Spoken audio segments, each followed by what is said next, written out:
the Care Girl Podcasting Experience. Hi, it's Alex with the Care Girl Podcast again. Today I'm here with Attorney Trisha Starks-Byron. All the names. All of the names. I'm here in her new lovely office here in Kennesaw, Georgia. That was a long drive, but I'm happy to be here. I'm happy to have you. She's actually a new gold sponsor as well, so you'll be seeing some of her ads alongside the podcast. And I just wanted to just say I appreciate you for believing in the podcast and just coming on as a sponsor and just like being there. I just really appreciate that. You know, from sister to sister. I appreciate you having me. This is the first time I'm on a podcast. So okay. First time for everything. Yeah, engage in it. That's big. Yeah, so let the people know what you currently do, and then we'll get into your story. So let them know what you currently do, how you can help them, and all that good stuff. Okay. We are a personal injury firm in Kennesaw, Georgia. Helping injured victims get the compensation that they deserve. Right now, it's myself, and we have 4 others on staff handling all the cases from beginning to end. And it's a family-operated business, am I correct? Yes. So my husband is a part of the team. My sister is a part of my team.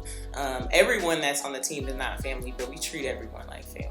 Yeah, and that's what I like about it. It's the heart of the business. Because even when I went to your last office, it's just y'all had an energy inside of the office, and you kind of have a good dynamic there, and that's a rarity because I feel like sometimes it's just so like you have to be so professional, and it's just kind of stiff like when it comes to law, like it's especially like the personal injury space. So I think you give a more warm welcome and feel. So tell me this. Growing up, were you like really bossy? Like did you like always want to be like an attorney? Like what was that journey like into like saying this is what I want to do? Okay. I think people probably would say that I was bossy, but back then I did not know that I wanted to be an attorney at all. Okay. At all. It wasn't until I was in college, actually, after I had my first son, that I decided I wanted to pursue law. So I was a psychology major. I have my bachelor in psychology, and it was in one of those upper level classes. I believe it was psychology and law, I think is the name of the class, that we were reading a lot of studies about jury decision making and eyewitness memory and a bunch of stuff that was just really interesting and intriguing to me. So it was after that course that I realized I wanted to go to law school. And I didn't know exactly what type of attorney I wanted to be at the time, but I knew that I wanted to represent people as opposed to companies or the government.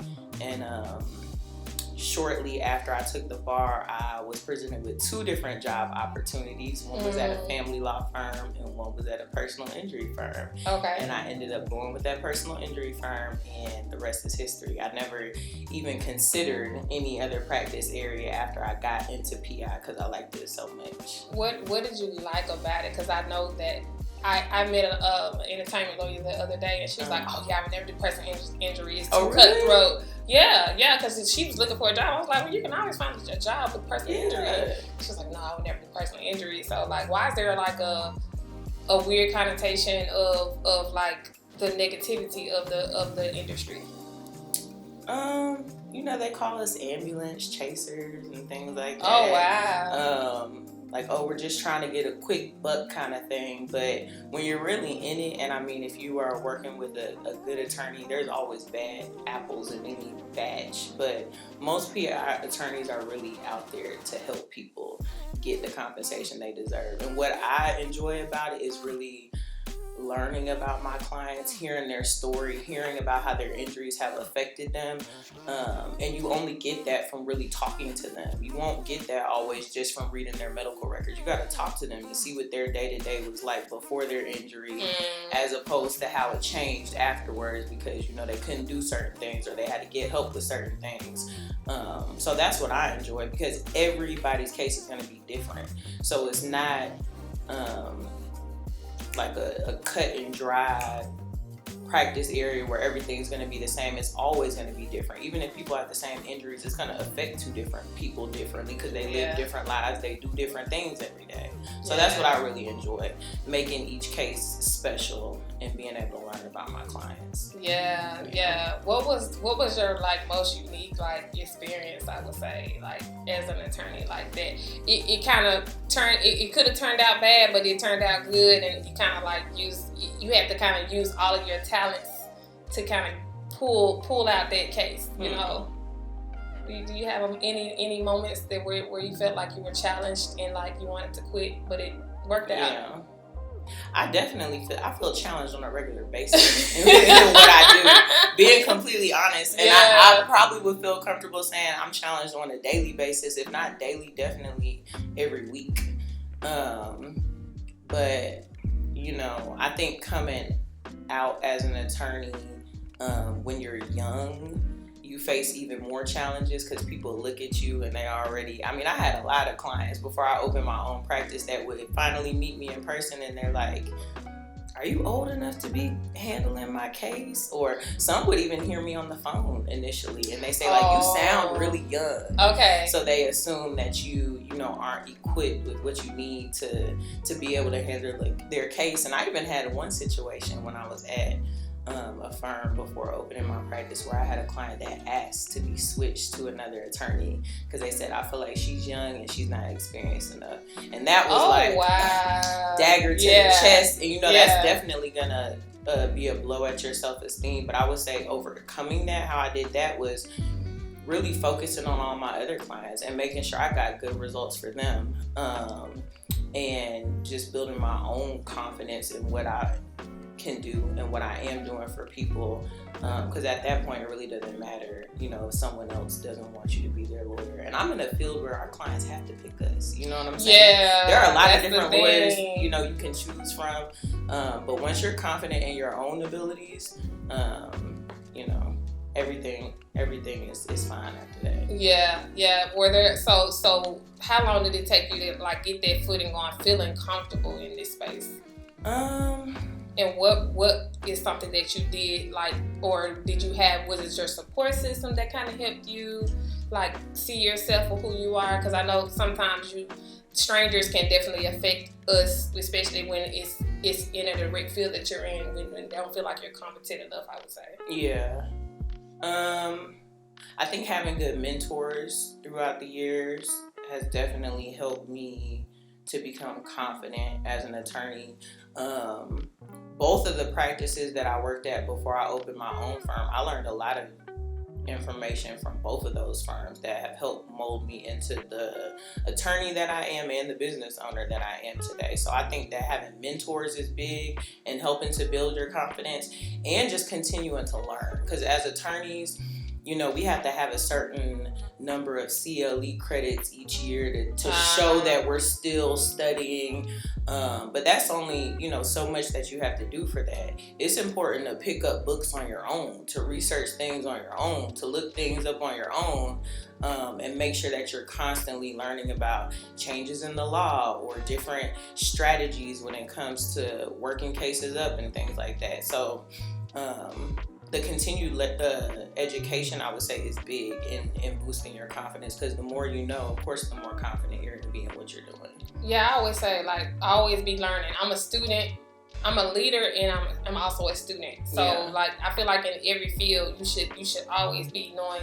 You should know, like, what's happening now, what's going on, all of the new things. How do you feel about all the billboards and all the marketing that goes towards clients in the field? I think that's why people have a negative connotation of it. Yeah. I don't think having billboards is negative at all. I don't have any right now, and I wouldn't say that I would never get any. I can see you on the highway. I mean, I've done some pricing and looked into it before, and ultimately have chosen not to do it just yet. But I do think it probably is something I would do at some point. I don't think it's bad. People have to know what you do to call you. Mm-hmm. Nobody's gonna know what firm to call or what to do if you're not promoting yourself. So it's a form of promotion, and I don't think that people should look at a billboard and think greed or they don't want to help me. It's like a commercial. It's like any other type of advertisement. It's just putting yourself out there so people know what you do, so that they can call you when they need your help. Yeah, absolutely. I'm new to PI, but I've been in the field almost 2 years with the home care piece, doing the wound care, helping those clients that get hurt. And it's definitely a unique field, I would say. It's definitely, it gets a little wild in the parties. So, but y'all have fun. So one thing about it, y'all like to have fun, and because you work hard. As from what I hear, it's not an easy. It's not an easy job, and then you have like the huge firms getting a lot of the cases, and they're fracturing them out and different things like that. Have you ever feel challenged, as a Black woman in the space? And I would like to know, like, what made you want to like go out on your own versus like, hey, it's easier to work for a firm. Like you just like, I'm just creating my own. Yeah. Like what gave you that notion and feeling to do that? What really made me decide to take that step of faith was that at the last firm I was at, I was able to bring in a lot of clients that were coming in specifically for me. And I grew up in Georgia. I grew up in Marietta. My mom's from the city of Atlanta. I have a lot of family here. People that I went to daycare with, literally, I'm still in communication with. So that's a lot of people in Georgia that I'm connected to somehow. So I would get calls, from my middle school classmates, high school classmates, college classmates, their parents, their friends, their family. So as soon as they found out you was a personal injury attorney, they called you. Yeah, okay. And it was as a result, I think, of me putting stuff out there on social media, especially early on in my career. I was just excited when I got a good case result. So I was just like, look, we got someone full policy limits for this. And I would put a little backstory on some of the challenges that we had in the case. And I guess people seeing those posts resulted in them calling me when they had, their own personal injury issues. And I don't think at first that I was doing it so much to bring people in. I was genuinely just excited about, what I was doing, but it was a form of marketing. Like social media is a huge absolutely marketing platform. And as millennials, we use it different than other people. So that's the thing. Like that's what I like about it. So what school did you graduate from with your law degree? I went to UGA for law school, so Georgia. Tell me what you said a minute ago. I told you that I went to Georgia Southern for undergrad, which is the real GSU. Is what I said that's the real GSU. The real GSU. Go Eagles. She said go Eagles. I love it. So getting through that, what is your goal for this year for your firm? Some of our more immediate goals are to hire on. We're looking to fill 2 roles in office right now. We're looking for an office manager, which is a new position for us, and then we're looking for a paralegal. This is kind of like a little plug to contact me if you are a good office manager or a paralegal. Hopefully by the time this goes out, I'm already sending someone an offer letter though. But those are 2 roles we're looking to fill immediately in the office. And then towards the end of this year, I also would like to bring on an associate, so I'm not the only attorney in the Absolutely. office. I love that. Yeah, I think I see it. The space is beautiful, and the energy is good in every room. You got your chocolate candy over there, your coffee. You just got a lot. Those were client gifts. We have amazing clients. Yeah, our clients actually brought us that basket to the office. Really? Randomly. Yeah, it was so sweet. So that says a lot about the way that you treat your customers. Like, do you have a certain standard or a mission like that you go by? Like, this is the way that we do it here. Call Starks-Byron today for all your personal injury needs. We help professionals get back to living the life they love after a traumatic car wreck. 404-795-5115. They can find us online at Starks-Byron Law. That's going to be our Instagram handle. Our Facebook is Starks-Byron as well. I say the biggest thing for us is communication, because that's the number one complaint that people have about their personal injury attorneys is I never heard from them, or I think even worse, I called them and I couldn't get anybody on the phone, or no one ever called me back. So we're going to contact you, periodically with updates on your case. We're not going to call every day. I'm going to be honest and say that we're not going to call you every day, but we're going to call you periodically to update you, to find out how your treatment is going. And I always encourage clients before I get off the phone to call me if you have any questions or concerns before we reach back out. And if for some reason we miss you, we're always going to give them a call back. And to me, that seems so simple. But the things I hear, like sometimes I feel like I have some of the most basic conversations with clients on the phone, like answering very basic questions, and the gratitude that they show afterwards, especially people that may have had other attorneys in the past or had a bad personal injury situation, or they were working with someone they didn't really trust. And I'm like, dang, all I did was call you back and answer your questions. Again, it seems so simple, but clearly people aren't doing it, because I hear that all the time. Yeah, I think when it comes to like the bigger firms, that's why I like the smaller boutique, because it's more of a personal feeling. Yeah. And me, that's the type of experience I like to have with everything that I do. So I'm always like asking for referrals and recommendations to go different places, because I want that personalization. And I think that people need to understand, like, even if the bigger you grow, you still need to have that, come back to that mission and come back to that core of how you all operate. Communication is number one. For me too, like in home care, like I always make sure you can reach me, if you, because sometimes your associate, they may not be able to answer a question, or they just want to get you on the phone. They just want to know that you care.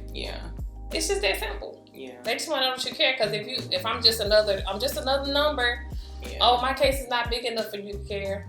And I get it. Sometimes, you may take a loss on this, or you may take a loss on that. And let's talk about that, because I think realistically, like, I want for young women that are looking up at you, because you are, doing your thing.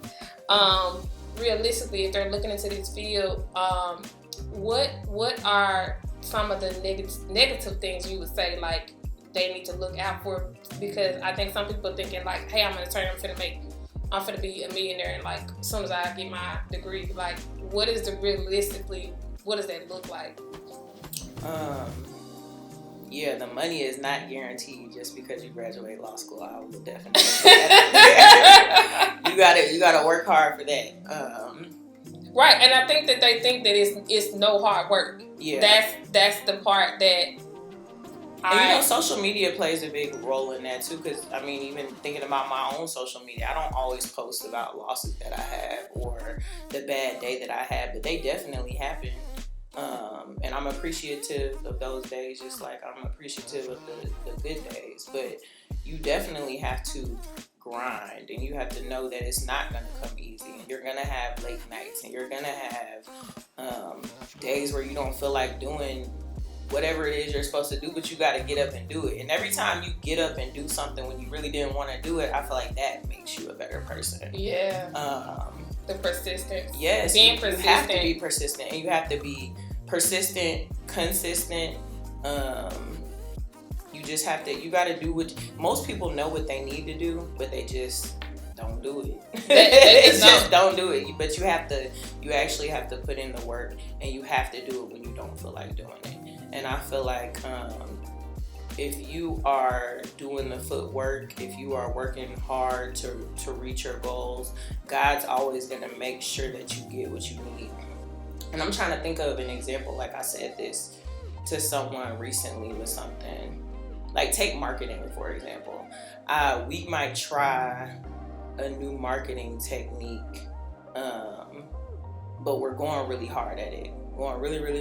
Gotta sign some clients. When you're going hard at one of your goals, I feel, and it's always been this way for me, I'm gonna end up getting those extra clients I need, even if they don't come from the exact way that I'm trying to market. They end up coming anyway, and I feel like that's God. Like, I see you. You know what I'm saying? I see what you're doing, and this is what you need, so I'm gonna give it to you, even if you don't get it that way. So I just think that hard work pays off. period. Yeah, and that's the thing. We all have to be realistic with especially like when you're starting your own business from scratch and all that. And I know you had some clientele coming in from other places. Did you feel like that you had a cap on your income, and is that why you kind of like went out on your own? It's like, look, I'm making y'all this money, so I want to make my own just fully, Actually, no, I didn't feel that way because I had a nice bonus structure set up. Okay. I had a nice structure set up, contingent upon the people that I was bringing in. So I didn't have a cap on that. Oh, that's and good. I could have, just kept doing it. And I'm really thankful for, my last boss and all the bosses I had before I opened my own business and the opportunities that they gave me. So I didn't leave because of the cap on income.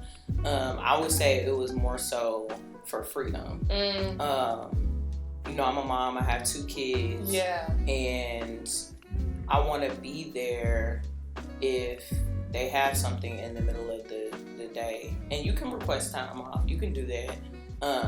But there's nothing like being able to just make that decision on your own and being able to move how you want to move when you want to do it. And even like my father's passing recently, he passed away. It was September 11th of last year. And he had gotten pretty sick before he passed away. So he was admitted to the hospital, I believe, every month in 2022 before he passed away. Yeah. And when he wasn't admitted in the hospital, he had a lot of doctor's visits. And I was able to be there for a lot of that. I wasn't there for every single one, but I was there for a lot of it. And I know I would not have been able to do that working for anyone else. And my firm was still growing in the midst of all of it. You know what I mean? But yeah, I know that meant a lot to him. It meant a lot to me. And that freedom is why I really took this step. Yeah, I love that. How's the balance? How do you balance, being a wife, mom, CEO? Like, is there balance?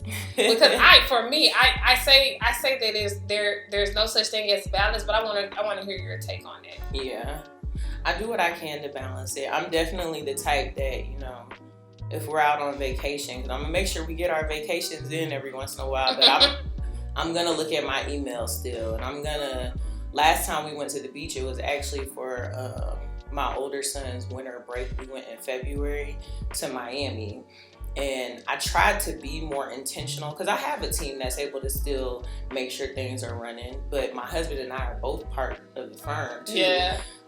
So 2 of us are missing at the time, and I tried to be intentional about, I'm gonna check my email, at 4 p.m.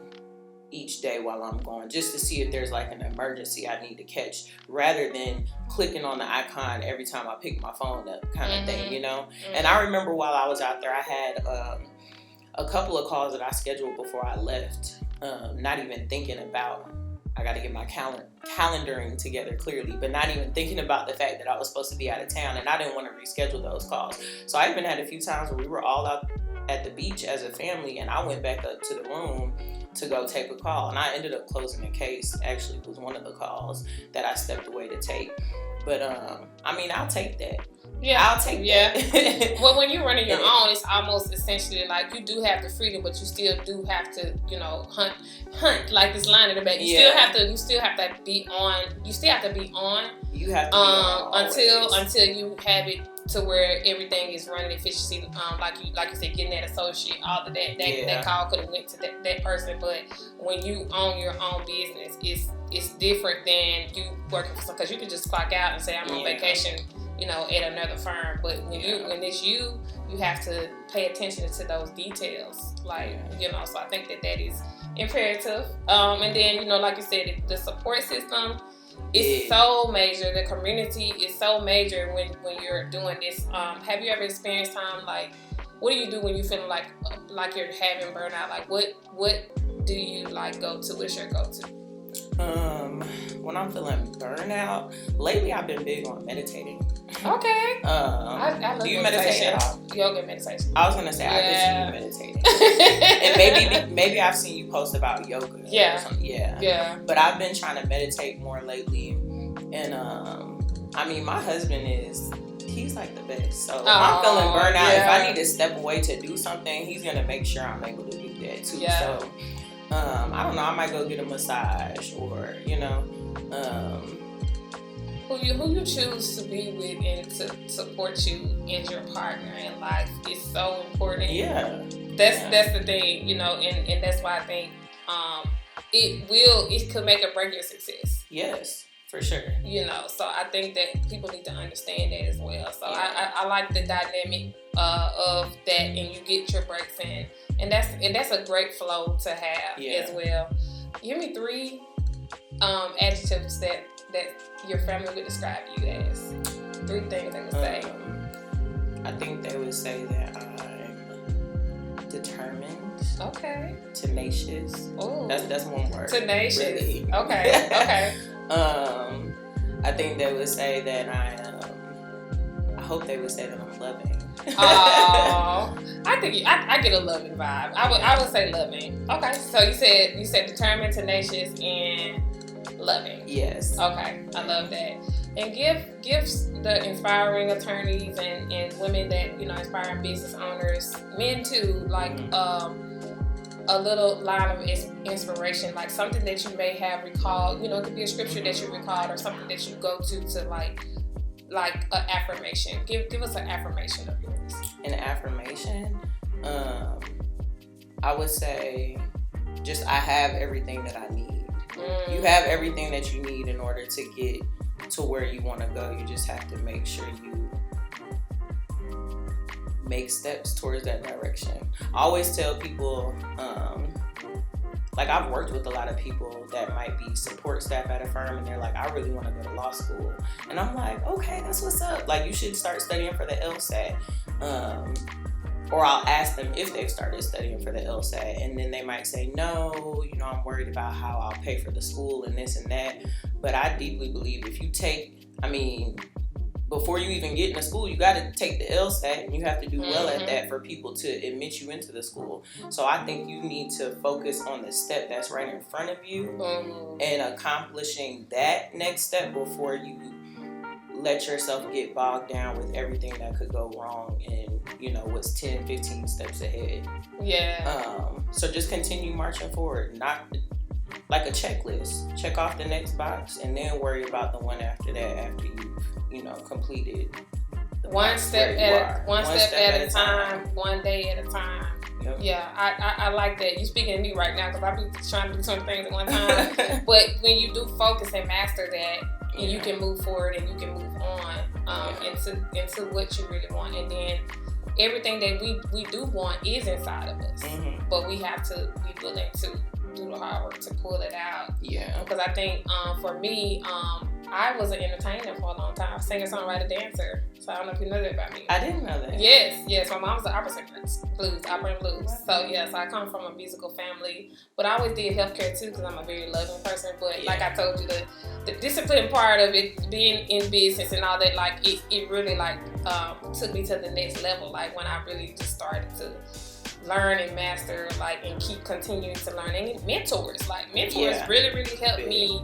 And that's like you don't have to put a cap on your energy or creativity. You just like I just started. I came up with the Care Girl at a PI event because I was like, I'm tired of writing my name as Alex, whatever. And people are like, what do you do? I'm just like, I'm gonna put the Care Girl on here. Oh, wow. And I was at a party, one party, I think it was at the battery, and I just put it on there, and it was like, what's the Care Girl? I send people in the home to take care of people that get injured, and so everybody just started calling me that. Yeah. So, and I just was like, okay, that's gonna be my name. Yeah. But just putting a creative spin, pulling those pieces out of myself, and by focusing and zoning in and just still being myself. That's the main thing. I think a lot of times people get lost in, I want this car, I want that, or I want this, and I think that it's not really attainable when you're putting a price on things, because you can't put a price on the growth. It's the lessons. Those things are bigger than money. Like you walking in your own space and you're like, dang, this is me. Yeah. That's a different move, but you still have to come here and work hard to maintain it because everything comes with a price. But also just still valuing your time and your family, like putting things that matter, because money is that's just a part of the equation. I feel like people don't really understand, like, okay, I want to be this top field in career. I've seen a lot of people like quit and just do something totally different because they weren't fulfilled. So if it doesn't fulfill you, then that's a whole other conversation. I think that's what happens in a lot of professions, that people like are high earners. They end up having burnout, depression, things of that nature, because they don't have some type of cohesiveness in the family aspect. They're all alone, or like you see it even with the surgeons and stuff like that. You see it kind of like that. But I make this, and I got this car, and I got this, and I got that. But it's like the core of it. Yeah. It's like, who are you? It needs to feel good to you. When I was talking about those client calls earlier, there have been times where I felt burnt out. And then I have one of those calls with a client, and I'm just really hearing them and putting pieces together of, okay, we need to get this for you to support that and this and that. And I feel good after the call. You know what I'm saying? Just like, because it energizes you. Yeah. Because when you think about it, when you help someone else, like, I don't go about it like, okay, how many patients can I get to make this amount of money? I go, how many people can I serve? How many people can I help? Like, that's when you really switch that on, when you get up and you do your meditation, it's like, God, whoever I serve today, that's fine with me. I know you're gonna bring people to me that need my help, and I hope I can help them. Yeah. Versus like, I gotta get up and I gotta make $20K this week. You know what I'm saying? Like, cool to have a goal, but my thing is like, people's lives and livelihoods and their injuries, all that shouldn't be a dollar shouldn't be held above their head. Yeah. Right? If you can help that person, even if, like you said, you got a call about a part of law you don't practice, you turn it over to another attorney. Yeah. As long as that person can get help, I feel like that you're doing your duty. Yeah. Yeah. Where can everybody find you online? On Facebook, our name is Starks-Byron PC. Our Instagram handle is Starks-Byron Law. And we have Twitter as well, but we're not as active on Twitter. We're Starks-Byron Law on Twitter as well. Oh, and actually, we just got TikTok. So follow us on TikTok at Starks-Byron Law. Thank you so much for having me. I hope you all follow her. You'll be seeing her ads pop up on my next podcast, so be ready. And I appreciate you once again. Thank you for having me. Make sure you like, follow, and subscribe, and go over to our YouTube to see more of the Care Girl podcast and experience. Stay well.